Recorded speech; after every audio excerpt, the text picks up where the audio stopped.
Ahora vamos a inclinar nuestros rostros para tener la palabra de oración. Oremos.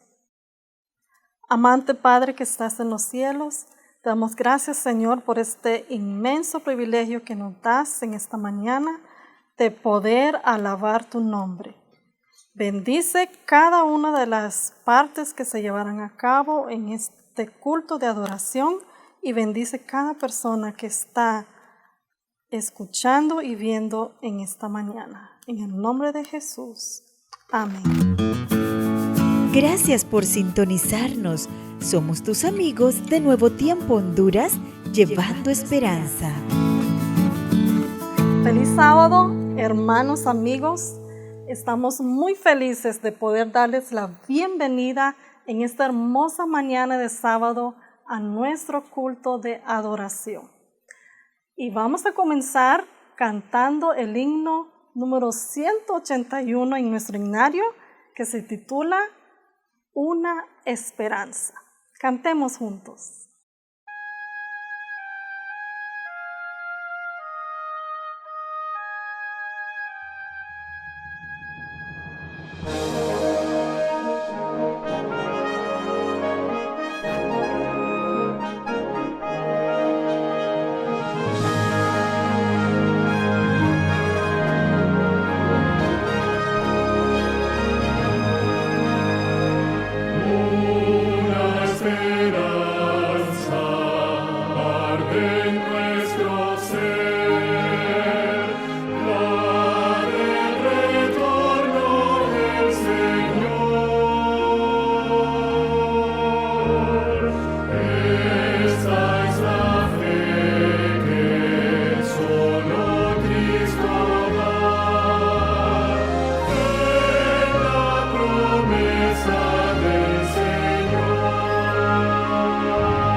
Ha llegado el momento de devolver a Dios nuestros diezmos y nuestras ofrendas.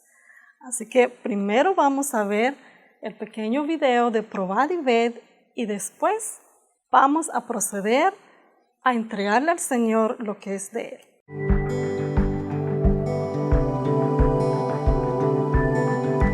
Probad y ved. Historia de hoy. Quiero traer las ofrendas.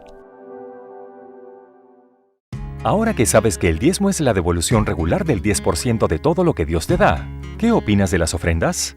¿Qué debería motivar devolver el pacto? Recuerde que el pacto es el nombre que se da a su ofrenda regular y sistemática. ¿Cuándo devolver el pacto? ¿Sería un día marcado en el calendario? ¿Cada sábado? ¿Cuando hay gratitud en tu corazón? ¿Cuándo sabes que es momento de dar? ¿Existe un principio bíblico que hable sobre las ofrendas regulares y sistemáticas a Dios? En Malaquías 3, versículo 8, vemos una clara indicación de que el diezmo y las ofrendas son igualmente importantes para Dios. El texto también indica que no dar diezmos y ofrendas conduce a la separación de Dios y a la rutina material, así como al deterioro moral y espiritual. Puedes leer esto en Malaquías 3, versículos 9 al 12. Salomón también proporciona un principio general en cuanto a la regularidad con la que debe entregar las ofrendas. Honra al Señor con tus bienes y con los primeros frutos de todos tus ingresos. Proverbios 3, versículo 9. Lo que Salomón quiere decir es que el pacto debe darse como primicia, es decir, colocar en primer lugar a Dios. El sistema es el mismo que se usa para diezmar. En otras palabras, debe ser la parte que separas justo después del diezmo y antes de cualquier otro gasto. Por lo tanto, la regularidad con la que honramos a Dios con ofrendas regulares no debe basarse en nuestros sentimientos, proyectos relevantes o las apelaciones hechas desde el púlpito, sino en la frecuencia con la que Dios nos da un ingreso. No es una donación, no es un método de evaluación, es un acto de adoración. Ellen G. White también enfatiza este punto cuando dice que esta cuestión de dar no se deja al impulso. Dios nos ha instruido especificándonos que los diezmos y ofrendas son como la medida de nuestra entrega a Dios. Él quiere que demos de manera regular y sistemática. E.G. White, Consejo sobre Mayordomía, página 80 y 81. Dios nos invita a adoptar los principios correctos al entregar ofrendas regulares. Él espera que ya no seamos conmovidos por sentimientos, simpatías, proyectos o llamamientos, sino por su iniciativa de darnos algo. Ofrendar regularmente, tan regularmente como Él nos bendice, nos hará más conscientes de su cuidado y fortalecerá nuestra conexión con el Creador y sustentador de toda la vida. Que podamos dejar de lado nuestros deseos y recordar que primero es Dios. Ahora, quiero invitarte para que juntos podamos adorar a nuestro Dios a través de los diezmos y ofrendas. Que el Señor te bendiga. Después de haber entregado nuestros diezmos y nuestras ofrendas, vamos a tener una palabra de oración pidiendo su bendición sobre los diezmos y las ofrendas que hemos traído a Él en este día. Oremos. Amantísimo Padre que estás en los cielos, gracias te damos, Señor, también por este privilegio de poder devolverte lo que es tuyo. Te pedimos que lo bendigas y lo aumentes y lo uses para esparcir la obra en este mundo y que tu mensaje pueda llegar a muchas personas. En Cristo Jesús te pedimos estos favores. Amén. Ahora ha llegado el momento de los más pequeñitos, el rincón infantil. Así que todos los niños, donde quiera que estén, les vamos a pedir que se acerquen para escuchar la historia del rincón infantil. Escuchemos con atención.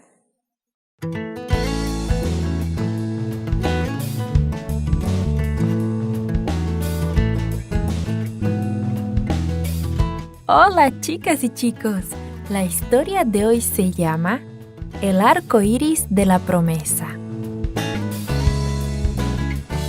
El versículo para memorizar está en Génesis capítulo 9, versículo 13, que dice: He puesto mi arco iris en las nubes y servirá como señal del pacto que hago con la tierra.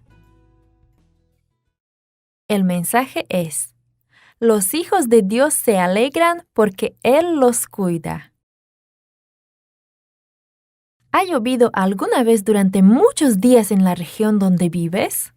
¿Te estabas aburriendo de jugar dentro de la casa? ¿Cómo te sentiste cuando finalmente viste salir el sol? ¿Pudiste salir otra vez? Entonces podrás comprender cómo se sintieron Noé y su familia cuando finalmente salieron del arca. Después de más de un año dentro del arca, debe de haber sido maravilloso poder salir de ella.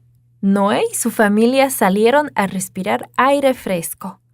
¡Qué felices se sentían mientras sonreían bajo los rayos tibios del sol! Era también bastante aterrador.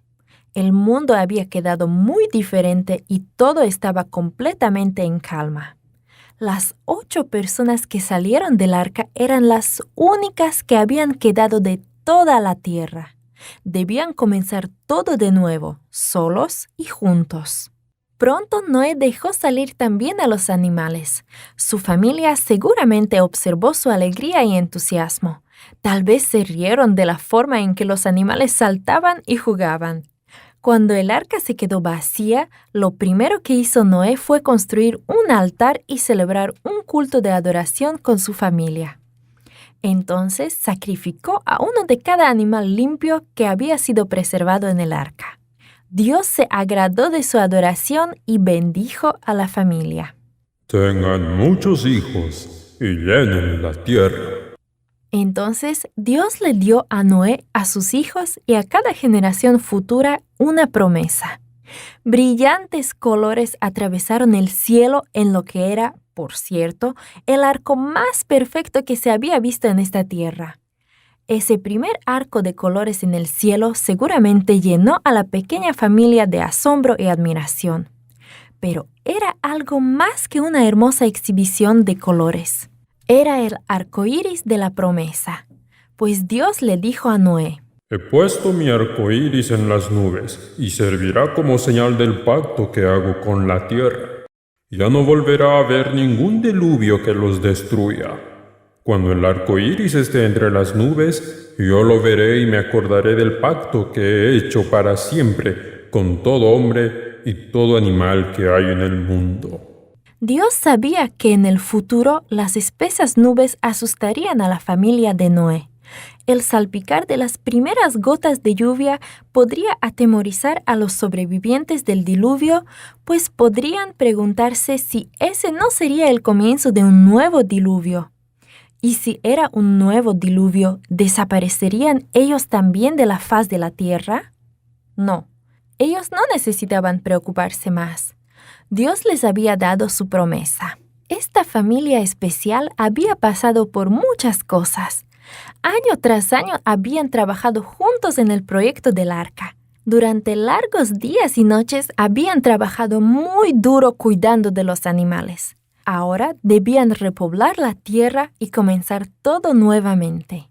Dios les había dado algo muy valioso. Les había dado la promesa del arco iris para que la compartieran. Sería una bendición y una promesa que atesorarían por siempre, tanto ellos como nosotros. Nosotros también pertenecemos a una familia especial. Nuestra familia de creyentes incluye a los miembros de nuestras iglesias y escuelas, además de nuestras familias. Y a nosotros también se nos dio una tarea especial que debemos cumplir. Pasaremos juntos por muchas cosas a través de los años, y las experiencias que compartamos van a hacernos sentir cerca unos de otros. Dios le ha dado a cada uno una tarea para llevar a cabo, así como Noé y su familia tenían la suya. Y Dios nos ha dado también nuestro propio arco iris de bendiciones y promesas. Él nos ayudará a hacer lo que nos ha pedido que hagamos. Dios cuidó a la familia de Noé dentro y fuera del arca y ellos le agradecieron por su amor y protección. Cuando veas un arco iris, piensa en el amor de Dios y dale las gracias por cumplir su promesa con el arco iris y todas sus promesas.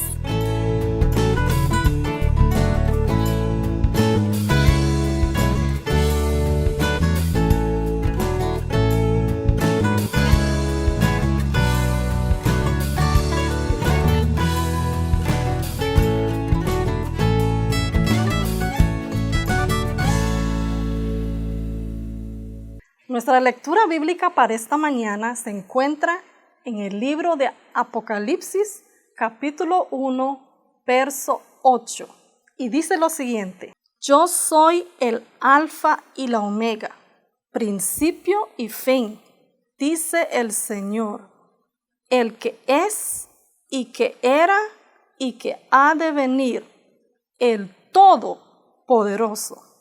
Después de haber leído la palabra de Dios, vamos a escuchar un hermoso especial.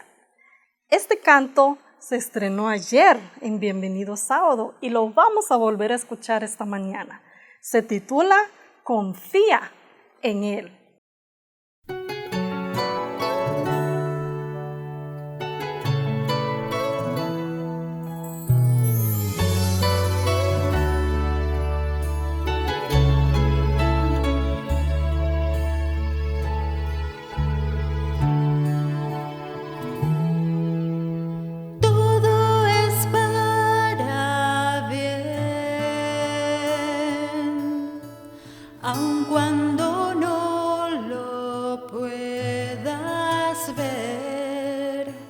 Pruebas te pueden destrozar y cegarte a la verdad. El Padre sabe que es mejor, Él todo ya planeó. Y cuando no puedas más esa carga llevar, recuerda que solo no estás.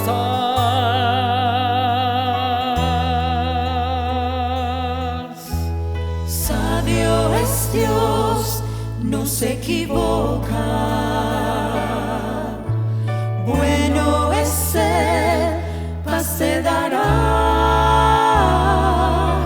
Y si no lo puedes ver, ni aún comprender, Confía en su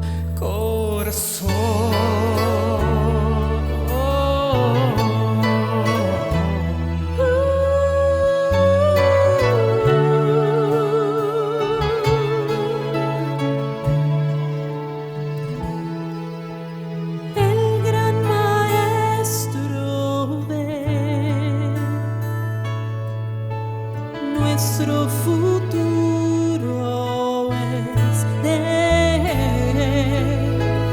No vivas con temor, nuestra esperanza está en Dios.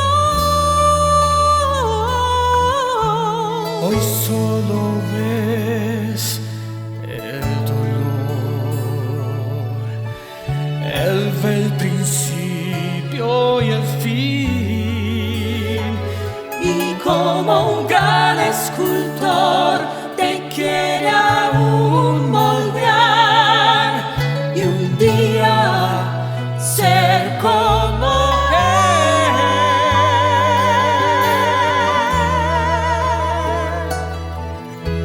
Sabio es Dios, no se equivoca.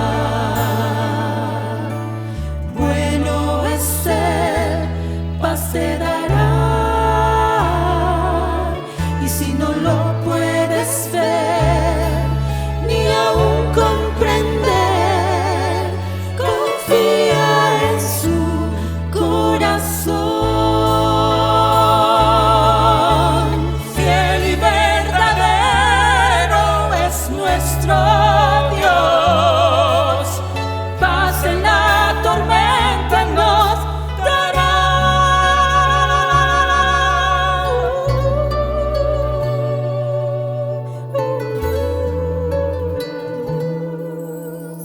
Sabio es Dios, no se equivoca.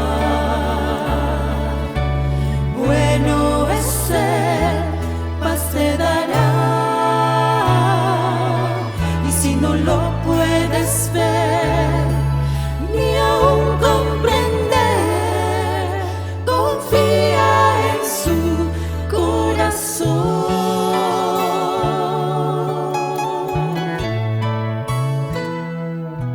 Y si no lo puedes ver, ni aún comprender, confía en su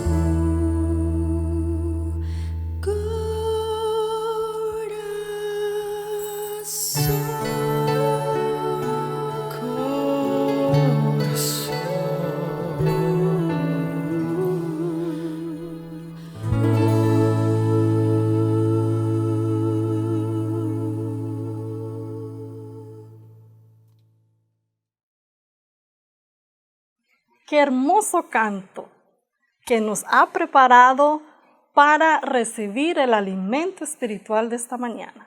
Y el mensaje está a cargo del pastor Adán Ramos, así que el tiempo es para él. Gracias por sintonizarnos. Somos tus amigos de Nuevo Tiempo Honduras, llevando esperanza. Feliz sábado, mis queridos hermanos, amigos que siempre nos sintonizan a través de la programación de Nuevo Tiempo Honduras y las diferentes plataformas que también se conectan. Gracias por acompañarnos, estamos en la Iglesia al Aire y es mi privilegio para mí el poder presentar la palabra de Dios en esta hora.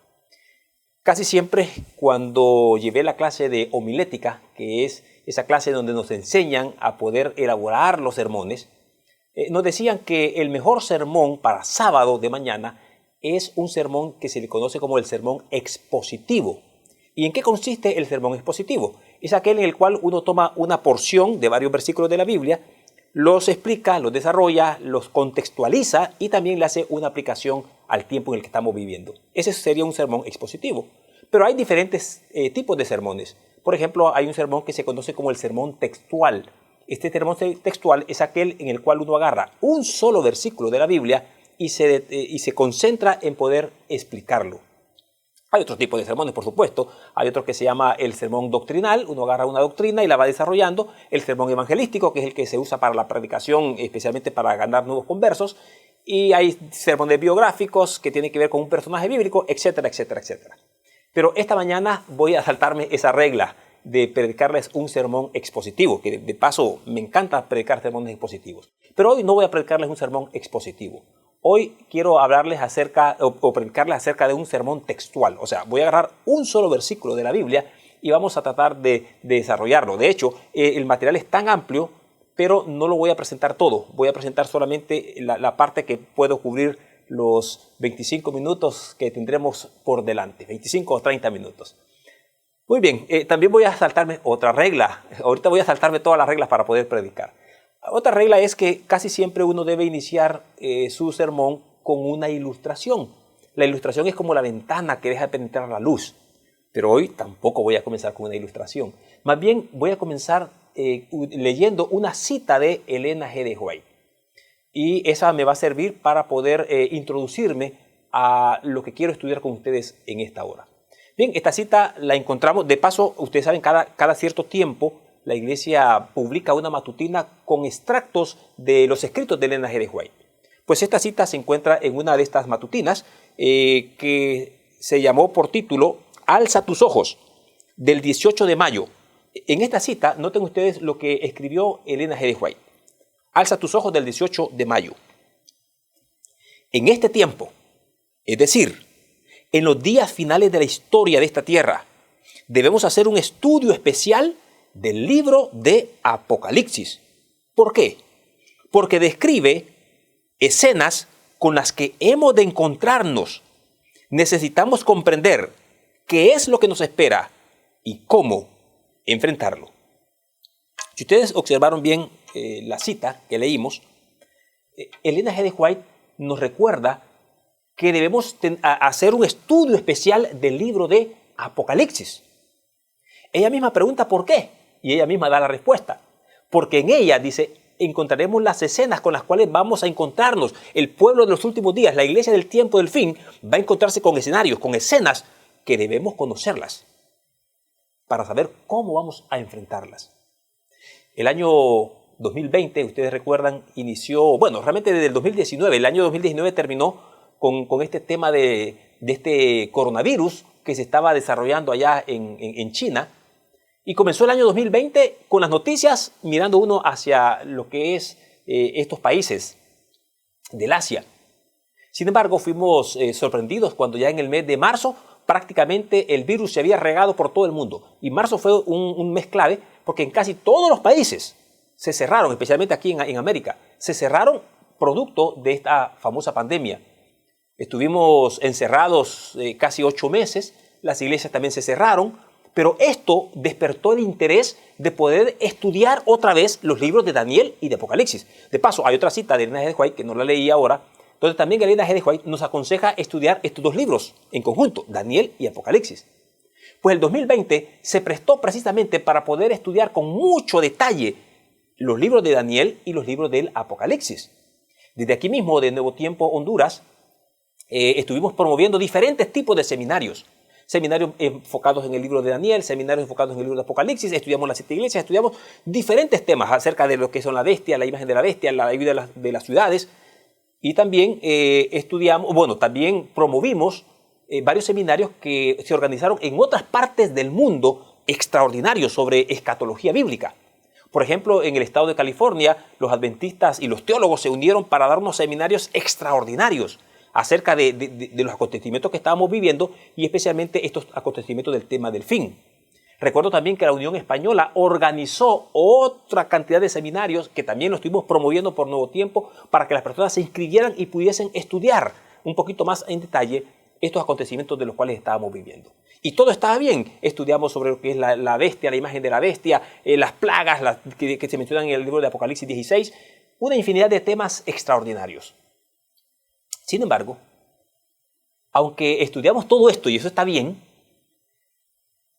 hubo un tema que por lo menos yo no recuerdo haberlo escuchado. De repente sí se dio, pero yo no recuerdo haberlo escuchado. Y es precisamente sobre esto que yo quiero hablarles en esta hora. Y es en Apocalipsis 1:8. Y vamos a usarlo como base del estudio que vamos a hacer con ustedes en esta mañana o en esta hora. Apocalipsis 1:8. ¿Por qué para mí es importante? Porque Apocalipsis 1:8 me va a dar a mí la base y me va a dar la seguridad de poder estudiar con confianza lo que vendrá después, lo que le pasará a la iglesia. Pero si yo no comprendo Apocalipsis 1:8, me voy a aterrorizar y me voy a espantar por las cosas que se describen más adelante en el libro de Apocalipsis.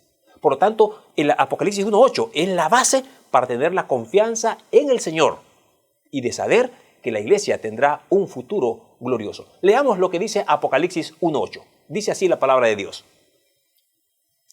Yo soy el alfa y la omega, principio y fin, dice el Señor, el que es y el que era y el que ha de venir, el Todopoderoso. Bien, estos versículos, este versículo que es bastante corto, nos describe cosas extraordinarias que debemos entender y comprender. Para facilitar de todos, he dividido este versículo en 3 partes. La primera de ellas vamos a analizar lo que quiso decir Jesús cuando dijo yo soy el alfa y la omega, principio y fin. Y vamos a concentrarnos primero en esta primera parte. Ok, les pido su atención, hermanos. Amigos, ustedes, es importante que ustedes me sigan en este momento. Ok, partamos sobre los personajes. ¿Quién está hablando? ¿Quién está diciendo yo soy el alfa y la omega? ¿Quién está hablando? Efectivamente, es Jesús. Es la segunda persona de la divinidad. No es el Padre, no es el Espíritu Santo, es Jesús. Ok, estamos bien. Ahora, ¿a quién le está hablando Jesús? A Juan.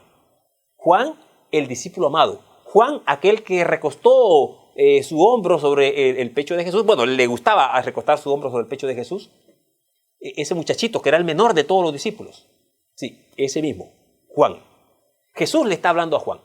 Ahora, ¿qué nacionalidad tenían Juan, por ejemplo? Juan no era griego, Juan no era persa, Juan era judío. Eso es importante, que sepamos que Juan era judío. Porque hay un trasfondo cultural y teológico que necesitamos comprender para poder entender las palabras de lo que Jesús le está diciendo a Juan. Ahora, ¿qué nacionalidad tenía Jesús? Porque mientras Jesús estuvo en esta tierra, si bien es cierto, también Él es Dios, pero mientras estuvo en esta tierra también tenía una nacionalidad. ¿Y qué nacionalidad era Jesús? Igualmente era judío. Por lo tanto, para poder entender estas primeras palabras debemos concentrarnos y meditar que un judío le está hablando a otro judío. Y para poder entender el mensaje, entonces debemos entender que hay un trasfondo histórico que es importante que conozcamos. Ahora bien, si un judío le está hablando a otro judío, ¿en qué idioma cree usted que le está hablando? Recuerde que el libro de Apocalipsis, y todo el Nuevo Testamento, se escribió en el idioma griego, el griego koiné, que es el griego común, el griego común del pueblo. Pero Jesús le está hablando posiblemente a Juan en hebreo, que es el idioma religioso, porque los hebreos generalmente hablaban tres idiomas. Aprendían en la casa, lo que aprendían en la casa era el arameo. ¿Y por qué el arameo? El arameo era el idioma de los caldeos, o sea, de los babilonios. Mientras ellos estuvieron en el exilio, recuerda que estuvieron 70 años en el exilio, aprendieron el arameo y cuando regresaron de vuelta a Jerusalén o a Israel, entonces hablaban arameo. Así que en sus casas hablaban arameo. Pero en los asuntos religiosos, todo lo que tenía que ver con asuntos espirituales, utilizaban el hebreo. Y para los asuntos comerciales hablaban el griego. Por lo tanto, generalmente estas personas mínimo hablaban 3 idiomas. Pero como aquí estamos hablando de asuntos religiosos y espirituales, es una suposición mía, no lo tome como que es un hecho así, pero yo quiero así pensarlo, que Jesús le está hablando a Juan en hebreo. Ahora, recuerden, la conversación es en hebreo, pero Juan ahora va a usar su interpretación o su traducción y lo va a traducir, esas palabras del hebreo las va a traducir al griego. Ahora, aquí vamos a hablar un poquito acerca de lo que son las vocales y las consonantes. Por ejemplo, en español, nosotros a esos vocales y consonantes juntas le llamamos abecedario. ¿Por qué le llamamos abecedario? Viene de las primeras letras de nuestras consonantes. A, B, C, D. A, B, C, D y terminamos con la Z. Entonces, abecedario, el abecedario, son de las primeras cosas elementales que se enseñan cuando uno va a aprender a leer y a escribir, el abecedario. Ok, el abecedario sería en español, pero en griego sería, como lo dice la palabra de Dios, alfabeto. ¿Por qué alfabeto? De ahí vienen las palabras alfa, beta, gamma, delta y sigue hasta la última que es la omega, es la última letra de ese alfabeto. De ahí viene la palabra alfabeto, parecido al español, abecedario, alfabeto en griego y en hebreo estas palabras estas consonantes y vocales se le llama alefato. ¿Por qué alefato? Porque viene también de las primeras letras de sus propias nomenclaturas en su idioma. Aleph, Bet, Gimel, Dalef y termina con la última que es la Tau. Por eso se llama alefato. Ahora, ustedes, ¿y qué tiene que ver todo esto con el mensaje? Bueno, ya van a entender ustedes por qué estoy hablando de esto. Resulta ser que los rabinos son los maestros de Israel, eran los que enseñaban prácticamente la Torá, que es la ley.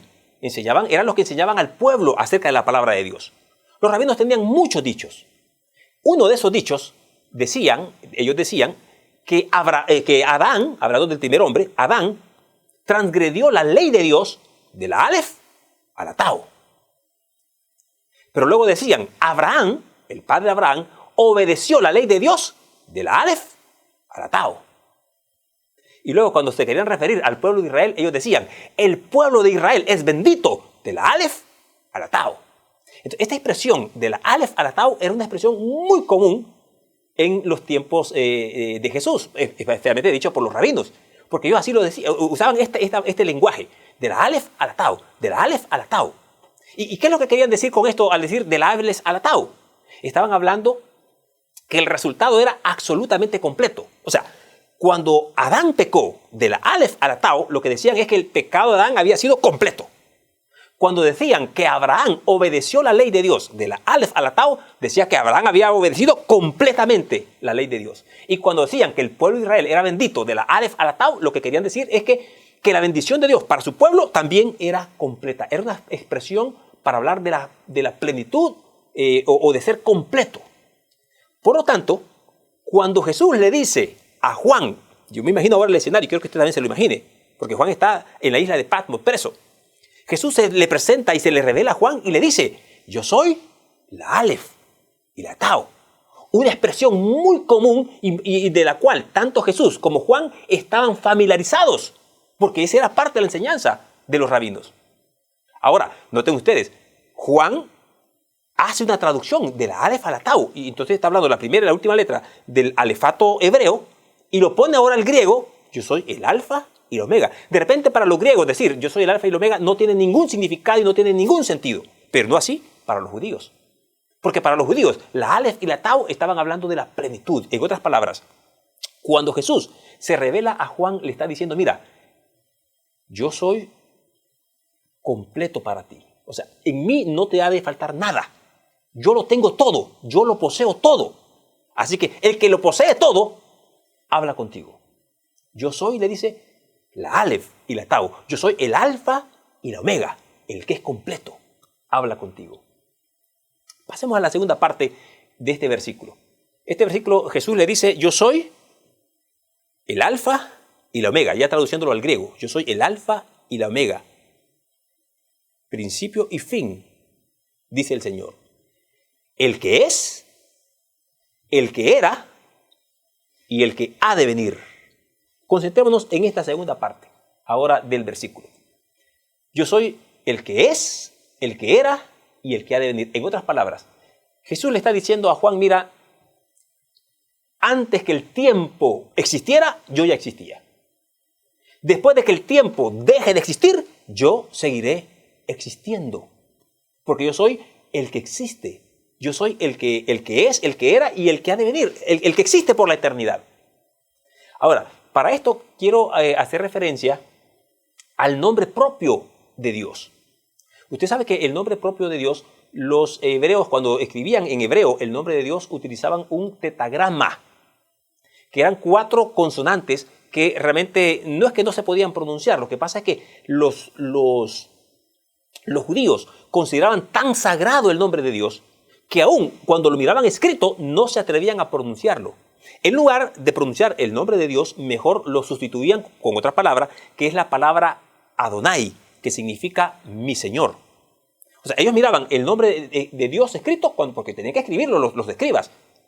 Cuando ellos miraban el nombre de Dios, inmediatamente lo sustituían y decían Adonai, que es mi Señor. Pero mi Señor, para referirse a Dios.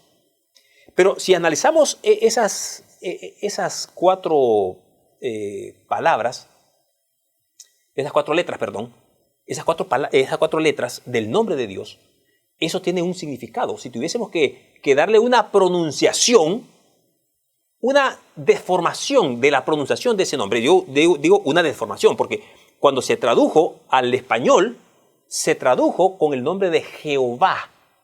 Pero realmente Jehová es una deformación del nombre de Dios. O sea, está muy mal pronunciado. Si tuviésemos que acercarnos un poco a la pronunciación de ese tetagrama que contiene el nombre de Dios, la forma más apegada en su pronunciación es la palabra Yahweh o Yahvé. Como algunas versiones de la Biblia, ustedes posiblemente las han leído, que cuando se refiere al nombre de Dios dice Yahvé o Yahweh. Esa es la manera de pronunciación la más cercana al nombre de Jehová o al nombre de Dios. Jehová, dije yo en español, ¿verdad? Pero ya es porque la Y la transforman en J cuando se transforma al griego. Pero bien, eso es en la manera de la pronunciación del nombre de Dios. Pero si hablamos del significado de esas palabras, usted sabe que cada palabra en hebreo tiene una raíz, así se le llama, la raíz de esa palabra. Y la raíz del nombre de Dios, ¿sabe usted lo que significa? Ya mirándole un significado, una traducción al español, significa ser o existir. En otras palabras, el nombre de Dios, si quisiéramos verle un contexto, es el que es y el que existe. Similar a lo que Jesús le está diciendo ahora a Juan en el libro de Apocalipsis. Yo soy el que es, el que era y el que ha de venir. O sea, el que existe por la eternidad. Está haciendo una alusión directamente a su nombre. Por eso también hubieron algunas versiones de la Biblia, tal vez ustedes lo recordarán, que comenzaron a poner, cuando ponían el nombre de Dios, decían el Eterno. Todavía circulan esas versiones ahí, donde dice el Eterno y el Eterno, para referirse a Dios, porque el Eterno es ya una traducción un poco más apegado a lo que significa en hebreo el nombre de Dios. El Eterno, el que existe por la eternidad. En otras palabras, cuando Jesús se le revela y se le presenta a Juan allí en la isla de Patmos, le dice, el que es completo habla contigo.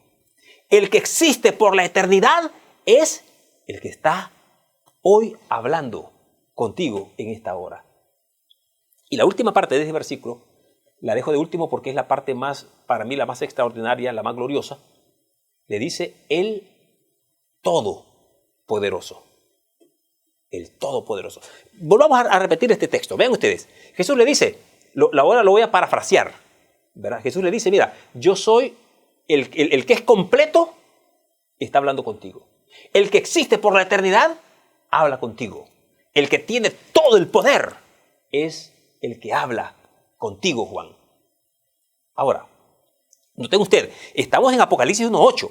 Apocalipsis 1.8 todavía no se ha hablado de la bestia, ni la imagen de la bestia, ni las plagas que vendrán. Estamos simplemente en la introducción del libro de Apocalipsis. Pero desde la introducción, Jesús, que se le revela a Juan, de una sola vez le está asentando la base más sólida y más importante que debe tener. Que el poder lo tiene Dios. Yo soy el Todopoderoso. Ahora, me voy a concentrar en esta última parte, el Todopoderoso. Esta palabra, el Todopoderoso, que Juan la escribió en griego, es la palabra pantocrator. Pantocrator. Eso, si lo tuviéramos que traducir al español, significaría el Todopoderoso. Ahora, esta palabra pantocrator es usada solamente en siete veces en el Nuevo Testamento. 7 veces. Si usted lee todo el Nuevo Testamento en griego, solamente va a aparecer esa palabra pantocrator en 7 ocasiones. Una de esas 7 es mencionada por el apóstol Pablo y es mencionada en el libro en 2 de Corintios 6:18. Es el único texto donde un personaje diferente a Juan menciona la palabra pantocrator para referirse a Dios Todopoderoso, y es el apóstol Pablo. Pero de paso, el apóstol Pablo no es una palabra directa de él, sino que él está tomando un texto del Antiguo Testamento y lo está traduciendo ahora al griego y lo coloca allí en 2 Corintios 6:18. Ahora, ¿qué dice 2 Corintios 6:18? Más que todo, como les digo, es un texto que se toma del Antiguo Testamento.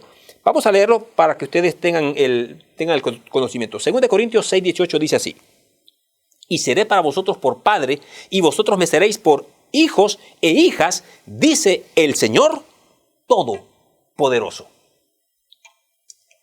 Lejos de este versículo, las otras 6 veces que se menciona la palabra pantocrator para referirse al Dios Todopoderoso es mencionada solamente por el apóstol Juan. Por Juan.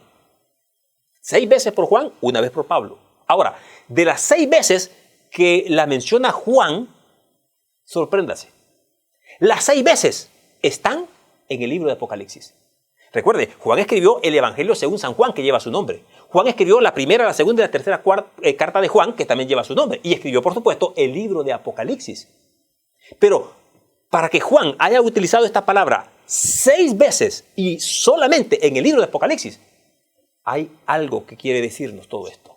Y es allí el meollo y lo más grandioso para mí, el centro del mensaje de esta mañana. ¿Qué es lo que está queriendo decirnos Juan o el Señor a través de mencionar repetidas ocasiones, el nombre de Dios para referirse a Él como el Todopoderoso, el que tiene todo el poder? Ok, permítame entonces ponerles el contexto histórico. ¿Cómo estaba viviendo la iglesia en ese momento? ¿Cómo se estaba viviendo la iglesia en aquel momento? Recuerde que la iglesia, desde que nació como una iglesia sufrida. Claro, trajo esperanza, porque Jesús es el que plantó su iglesia, la iglesia cristiana, de donde viene la palabra Cristo, cristiana. Trajo un mensaje de esperanza, pero el mensaje de esperanza siempre fue acompañado por persecución. Y el primer mártir, aunque sabemos nosotros que teológicamente Jesús no fue mártir, Jesús fue un vicario, que significa murió en lugar de, en lugar tuyo, en lugar mío. Pero si lo miráramos así, de manera general, humanamente hablando, pues realmente el primer mártir cristiano no fue Esteban, fue el mismo Jesús, porque a él se le condenó a morir en la cruz del Calvario. Así que después de Jesús nunca engañó a sus pueblos, a sus escogidos.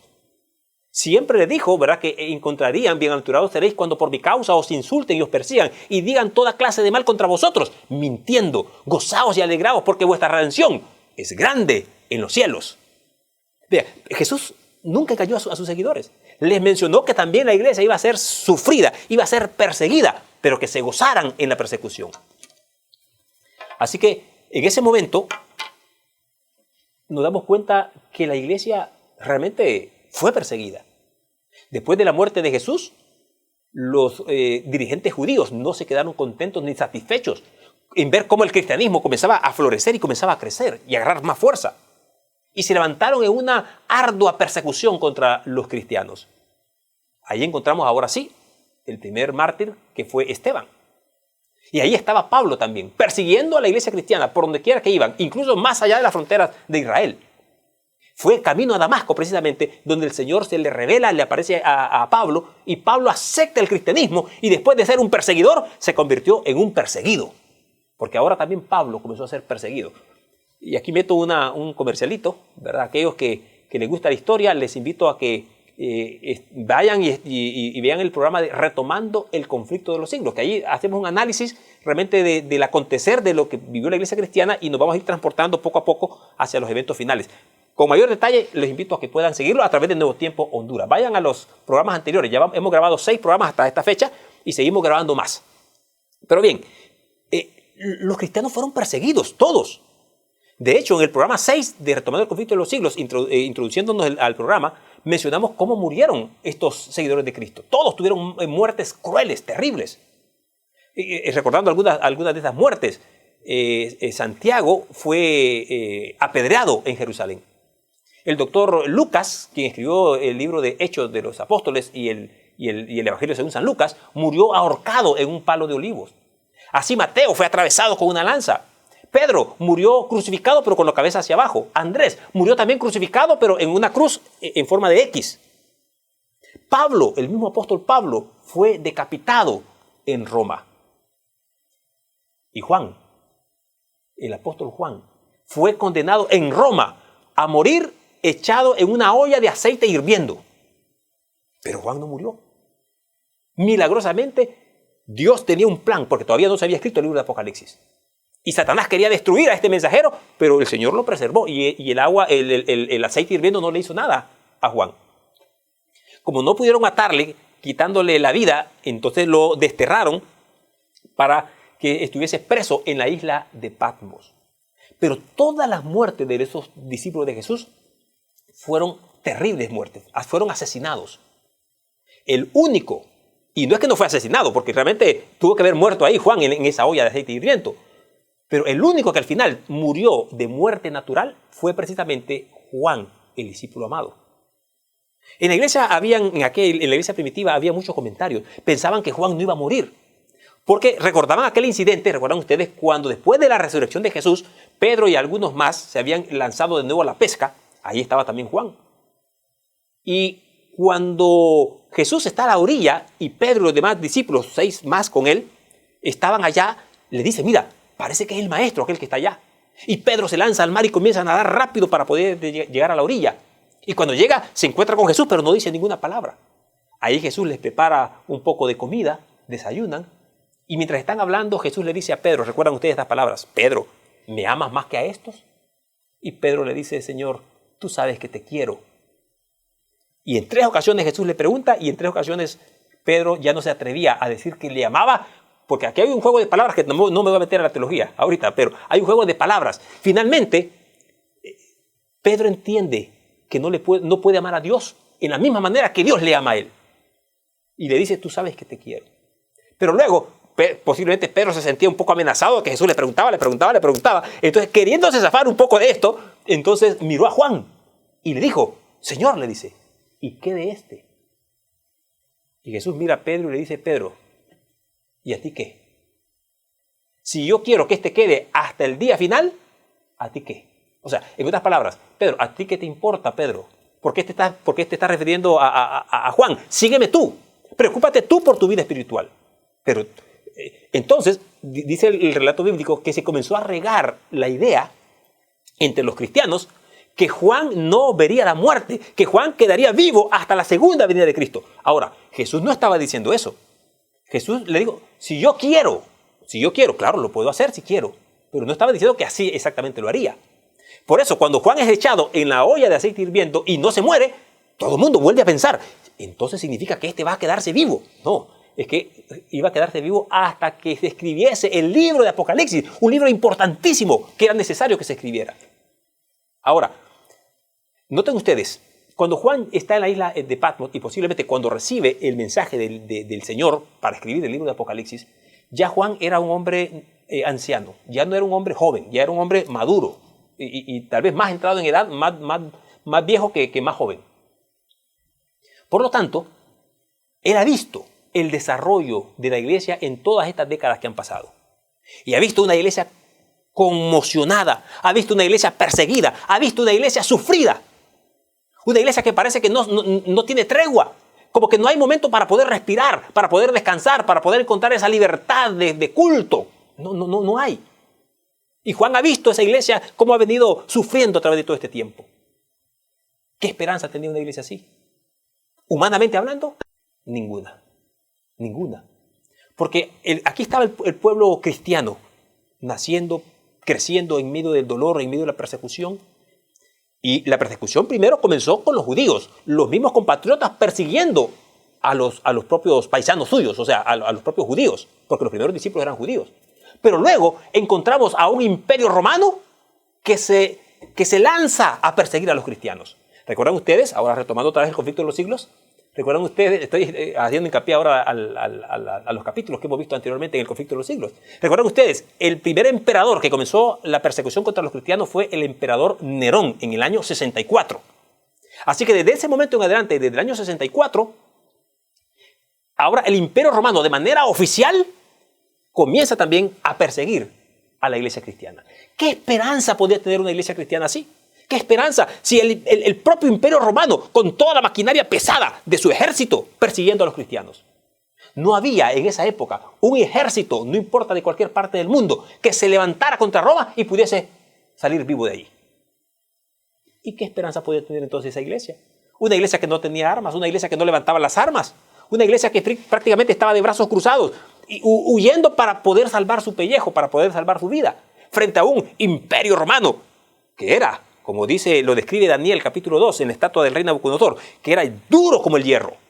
¿Recuerdan ustedes los metales? La cabeza de oro, los pechos de plata, el vientre de bronce, las piernas de hierro, y como decía la interpretación de Daniel, dada al rey Nabucodonosor, y así como el hierro es duro, así este cuarto imperio será duro como el hierro. Y ese era Roma. Roma persiguiendo a los cristianos. Donde quiera que estaban, primero o eran multados, luego eran expropiados de sus propiedades, eran castigados, latigados físicamente y finalmente eran muertos. Así que la única manera de poder sobrevivir era huir y esconderse. ¿Qué esperanza podía tener una iglesia cristiana de esta manera? Si la iglesia prácticamente estaba condenada a desaparecer. Tarde o temprano no había otra cosa. Y Juan ahora desde la isla de Patmos, preso, mirando ahora, posiblemente a través de la historia, y mirando a esa iglesia huyendo, débil, sencilla, frente al poder del imperio romano. ¿Qué esperanza podía tener? Ahora, ¿pueden entender ustedes, hermanos? ¿Pueden entender ahora mejor que cuando Jesús se le revela a Juan allá preso, posiblemente Juan pensó, bueno, ya aquí vine a morir ya. Ya, cuando yo muera, posiblemente esta iglesia también va a desaparecer por completo. No creo que tal vez vaya a sobrevivir tanto por la manera como se ha ensanchado el diablo para destruirla. Y ahora vean ustedes, se aparece Jesús con estas palabras a Juan y le dice, Juan, el que es completo, el que lo tiene todo, habla contigo. El que existe antes que los tiempos existieran y después de que el tiempo deje de existir, el que existe por la eternidad, es el que está contigo hablando. El Todopoderoso, no Roma. Roma no es la Todopoderosa. Yo soy el Todopoderoso. Y esta iglesia, que hoy es una iglesia militante, será una iglesia triunfante. Esta iglesia va a vencer al imperio romano, porque yo estoy con la iglesia y la iglesia va a triunfar. Ese mensaje quiso grabarlo Jesús en la mente de Juan para que Juan lo pudiese entender, que esta iglesia no era una iglesia débil, que esta iglesia iba a salir victoriosa. Noten ustedes, hermanos, el libro de Apocalipsis es un libro que se escribió en primer lugar para dos generaciones, digo yo. La generación de esa iglesia cristiana primitiva, que posiblemente se sentía sola y desamparada ante la fuerza del imperio opresor romano. Y la iglesia del tiempo del fin, una iglesia que también va a ser perseguida, una iglesia que también va a ser ultrajada, una iglesia a la cual también se le van a violar sus derechos constitucionales, una iglesia en la cual tendrá que también huir al desierto. Entonces, en ese momento, antes de que Jesús le describa y que Juan quede horrorizado, porque recuerde, después se va a hablar de la bestia, la imagen de la bestia y de las plagas, antes de que eso suceda, Jesús le está poniendo la plataforma a Juan para decirle, no te preocupes por las cosas que han de acontecer, porque el Dios Todopoderoso, el Pantocrator, habla contigo. El que tiene todo el poder es el que también tiene el control de esta iglesia. Sí, mis queridos hermanos, mis queridos amigos, Esta iglesia va a enfrentar momentos difíciles y turbulentos. Pero si nosotros estamos amparados y estamos bien parados en el conocimiento de saber que esta iglesia también triunfará, y no triunfará por sus méritos, no triunfará por el poder o la sagacidad que pueda tener. No. Esta iglesia va a triunfar porque el Pantocrator, el Dios Todopoderoso, está con ella. Así que, mis queridos hermanos, yo quiero animarles a seguir estudiando, investigando los libros de Daniel y el libro de Apocalipsis. Pero cuando los estudien, no se pasen por alto Apocalipsis 1:8. Porque aquí encontramos la base, la seguridad, la confianza de saber que el Dios Pantocrator, que el Dios Todopoderoso está con sus hijos. Que Dios nos bendiga, hermanos. A mirar el futuro, no con desesperanza, por el contrario, mirar el futuro con esperanza, porque esta iglesia, que hoy es una iglesia militante, pronto será una iglesia triunfante. Tampoco te dejes persuadir de aquellas voces que también tratan de atacar esta iglesia, porque la iglesia verdadera así es. Será atacada, y así lo describe el mismo libro de Apocalipsis, Apocalipsis 12. Esta es una iglesia que es perseguida y es atacada por dentro, por los miembros desleales y traicioneros que se van a levantar dentro de esta iglesia. Cuidado con esos miembros. Pero también será atacada por fuera, por aquellos que también intentan destruir la iglesia. Pero no lo lograrán, porque esta iglesia, que hoy es una iglesia militante, el Pantocrator, el Dios Todopoderoso, la volverá una iglesia triunfante, porque estamos bajo el cuidado y la protección de nuestro Dios. Que Dios nos bendiga y nos ayude a permanecer fieles y leales a Él en todo momento. Porque cuando el Señor venga, simplemente le dirá y nos dirá: en lo poco fuiste fiel, en lo mucho te pondré. Entra en el gozo de tu Señor. Así que no dejemos de ser fieles en estas cosas pequeñas, por muy pequeñas o insignificantes que puedan parecer. Porque siendo fieles en las cosas pequeñas, el Señor nos hará que podamos heredar y administrar las cosas mayores. Vamos a orar. Inclina tu rostro ahí y acompáñame. Padre Celestial, gracias te damos. Porque al mirar y al describir las escenas que ha de vivir tu iglesia, la iglesia del tiempo del fin, posiblemente muchos podamos ser abrumados y podamos entrar en pánico.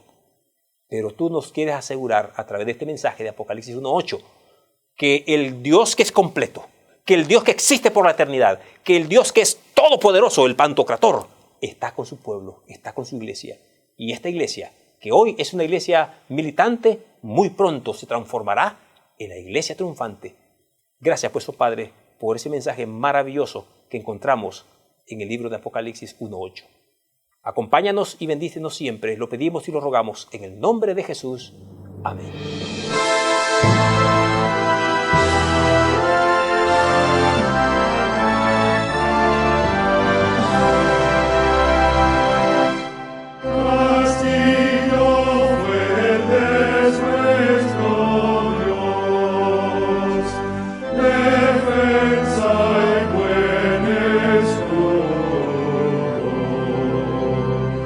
Con su poder nos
Muchas gracias por habernos acompañado hoy en nuestro servicio de adoración. Les recordamos que esta tarde también pueden acompañarnos en la Sociedad de Jóvenes, que estará a cargo de la Asociación Atlántica. Y los esperamos nuevamente para otro servicio de adoración el próximo sábado. Dios les bendiga. Hasta pronto. Gracias por sintonizarnos. Somos tus amigos de Nuevo Tiempo Honduras, llevando esperanza.